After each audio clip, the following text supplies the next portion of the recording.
What's up, team? Kaya, our new general manager here at West 57. We just wanted to put together a little video for you going over instructor expectations and best practices for your intro classes. Even though it is a reduced class, it's not a full-length class, that extra 20 minutes at the end, that's not break time, okay? You're still at work, and the expectation is that you're still present and involved with the clients. And I think that will really help some of you who are struggling in your conversion rate with your intro class,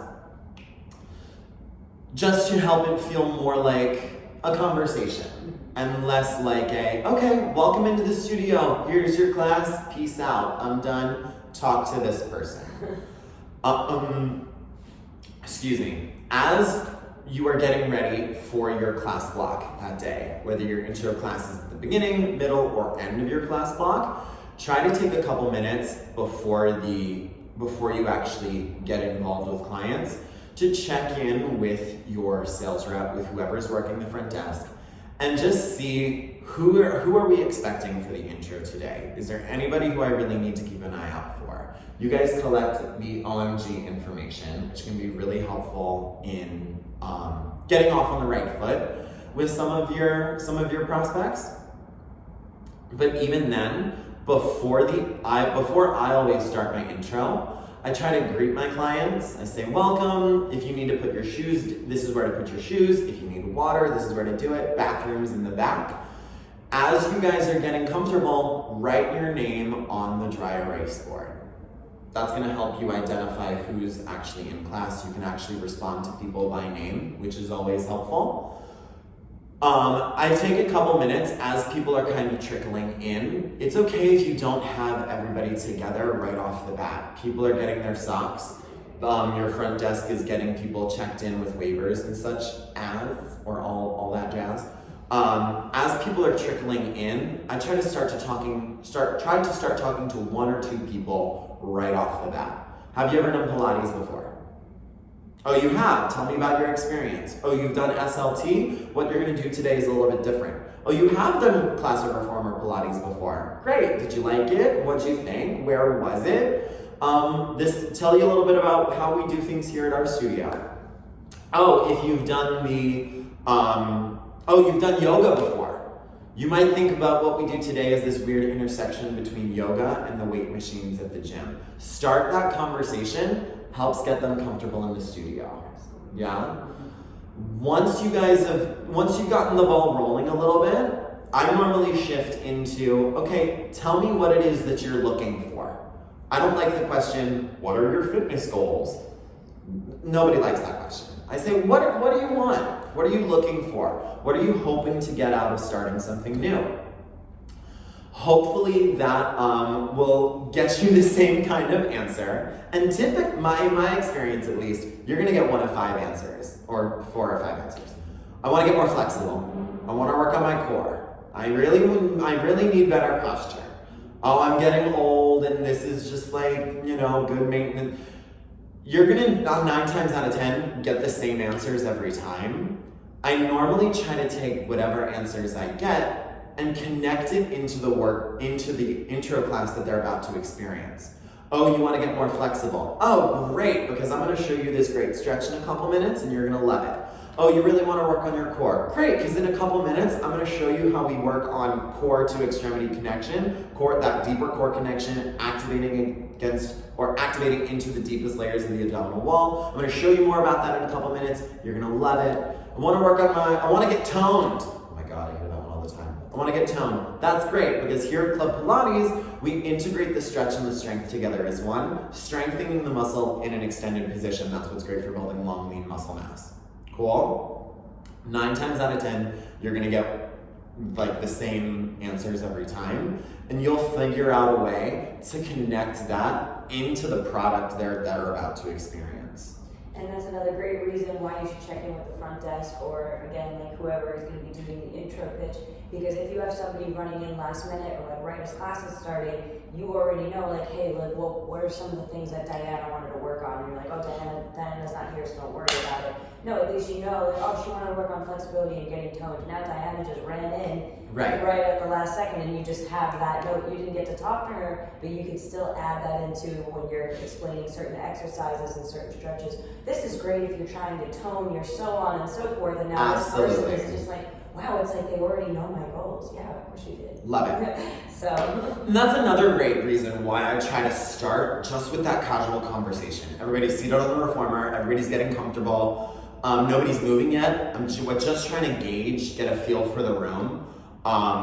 Because a lot of times, you've all seen this, you have those stragglers coming in a couple minutes late, and they need their waiver, they need their grip socks.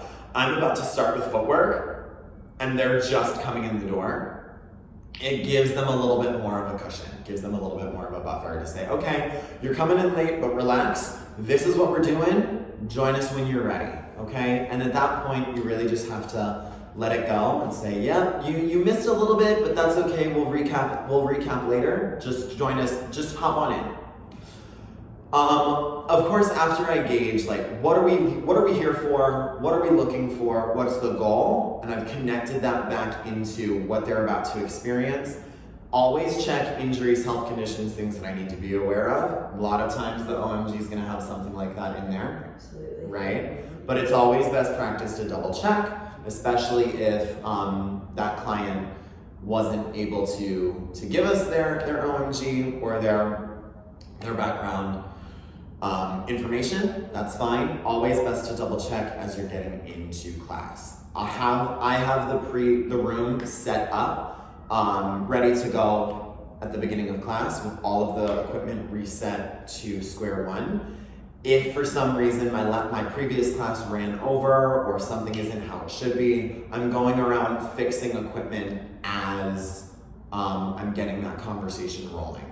I try to not let that be the case, but that's sometimes how the cookie crumbles. So once we've established, okay, we're on the same page, this is what we're here for, this is what we're about to do, that's when I start with one of the pre-approved flows. Both studios have those blue clipboards with all 4 options for your intro class flow in it.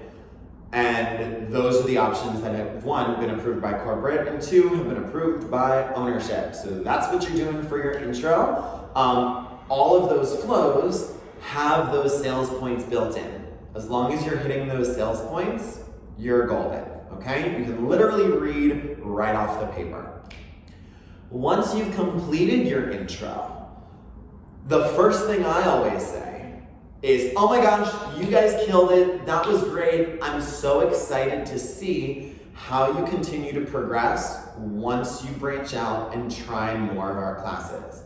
Because that plants the seed. Absolutely, to show that there's multiple options. This isn't all that we have to offer. This isn't a full-blown class. It lets them be like, oh, there's so much more. But it puts them in that mindset of, I'm ready to buy a membership. It's like, there's more for me in store.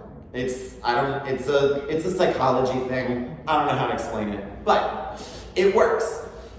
As soon as that comes out of my mouth, you guys are gonna experience so much more once you get comfortable and you get to branch out, try more of our classes. Take a seat, let's chat. I just dumped a ton of information on you, so I'm sure there's some kinds of questions. I don't take questions right away. I normally say, like I've started to say, we have a bunch of different styles of classes, and I give a little recap over all of our different fusion classes. And I'll say, okay, beyond the flow, there's suspend, there's cardio sculpt, there's center and balance. I always talk about cardio sculpt and center and balance because those are fusion classes that they should be able to take as a brand new member. I always recommend start at level 1. Once you've gotten comfortable, feel free to branch out, feel free to explore, but you're free to move at your own pace, okay? Typically, that's when I'll look to Kyle, I'll look to Jocelyn, or whoever is working your front desk that day. And I'll ask, actually, can you explain a little bit about how our membership options work? Because you can explain it better than I can. And that's a really great way to introduce your sales rep without it feeling like a sales pitch, without it feeling like, okay, that's all for me. Now I'm going to turn you over to this person. It feels like a conversation. Once you've said that, and your sales rep, your general manager, whoever, steps in and starts to take the reins, yes, you get to stop and take a break. You stop and take a breath. No, you don't get to go into the back and take a break, okay? The expectation is that you are going to remain involved in the conversation, not like agreeing, nodding, smiling, looking pretty like I know you do, but that you are there in the room, you're participating, even if you're not leading the show, okay? You're there to reinforce what the sales rep is saying. Definitely. Right. Being engaged and just kind of like the hype man of whatever the salesman is saying. So everybody comes in with a little bit of a different flow, but same thing with sales and with front desk. We try to hit the same points every single time. Here's when we're open. You guys did great. You just experienced a 30-minute class. Our classes are 50 minutes. And sometimes we might like have to. We don't want to sound sales pitchy either. We don't want to be like, okay, and we're open from 7 a.m. to 8 p.m. And no, we're trying to like make it fun. Like if you're an early bird, you can be here at 7 a.m. So on and so forth. They might get spaced out and have to reconnect it back to the instructor. Like, what else, Jake? Did I miss anything? So I'm there to double check, make sure that we've got all the information covered that we need to, and see how easy that was. I'm just sitting here. I'm like, yeah, exactly. Just reinforcing what they're saying. It really goes a long way in the overall experience that the prospects are having in the studio. Because if the instructor just leaves to go hide in the corner for snack time, that doesn't make me feel like supported. Well, not maybe supported, but also just like valued. Yes, or like exactly. makes me feel dismissed.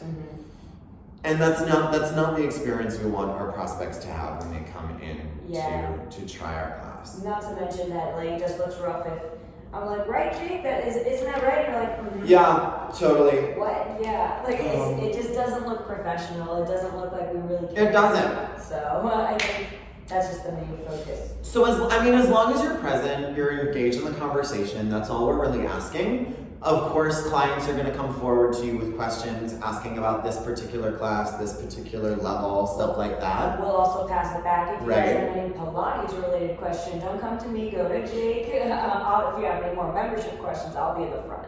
You can come see me there. So you'll definitely have some floaters that come to you after class. That's really the expectation. That's where we're setting the bar. For those of you who want to go above and beyond, normally one of the things that I'll try to do, if I can find a moment to do so, I'll say, look, we barely scratched the surface of what we did today. Before you know it, I'll set the reformer to 1 red spring, and I'll drop down just into a runner's lunge stretch off the foot bar. Before you know it, we'll have you down here in a lunge stretch. Oh my gosh, this feels so good. Oh, it feels so good. You're gonna see this, you're gonna love this. Step that right up into plank. I'll go into flying lunge off the foot bar. Step that through to a high lunge. My free foot steps through to the toe platform, and I can come up to standing. I'm in a deep lunge, standing on the platform. That's impressive. I'll swing that around into a side plank off the foot bar, even side star. I'll say, before you know it, you'll be all the way up here. And that's where people start to go like, oh, wow. Typically after that, I'll go into side splits and I'll say something about how like, oh my gosh, this tones your ass like you wouldn't believe. We're gonna get your ass so tight you can bounce a nickel off it. Might it be an HR violation? Don't ask, but it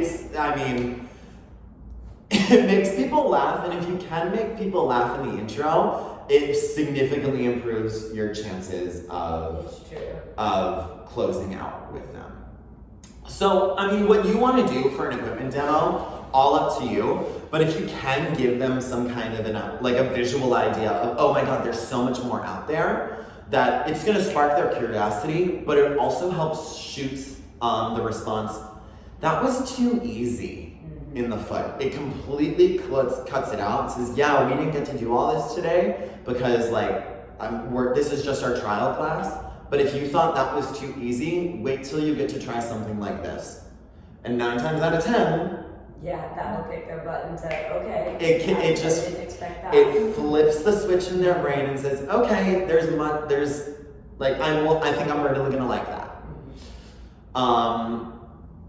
That's one thing that I do. Typically, once people start getting up to leave, another thing that I'll do is I'll try to grab just the first 2 people that I can. I'll say, how did you go? Talk to me, how are you feeling right now? What are you thinking? I'll just try to give them a very open-ended question to get them talking. I'll say, is this something that you need in your routine? How many times a week do you think you would want to come in for class?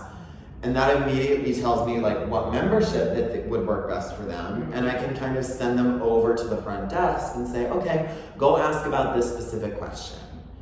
Or go ask about this specific thing.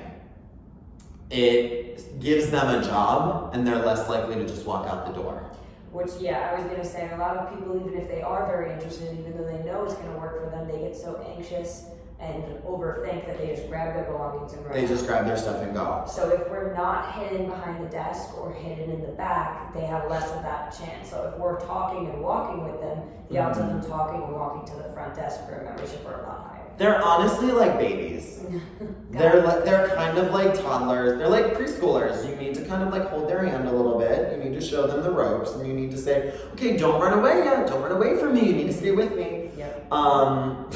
Exactly. Right? It's true. So that's why the second group that I try to tackle is whoever's headed for the door. I just try to snag them and be like, "Okay, how are you doing? Talk to me. What's going on?" And I'll just try to get them talking because, again, the longer you can keep them in the building, the more time you can buy the front desk to actually work through whoever they have in front of them to talk to everybody else, Exactly. the better. Even then, as you're asking these questions, you're kind of collecting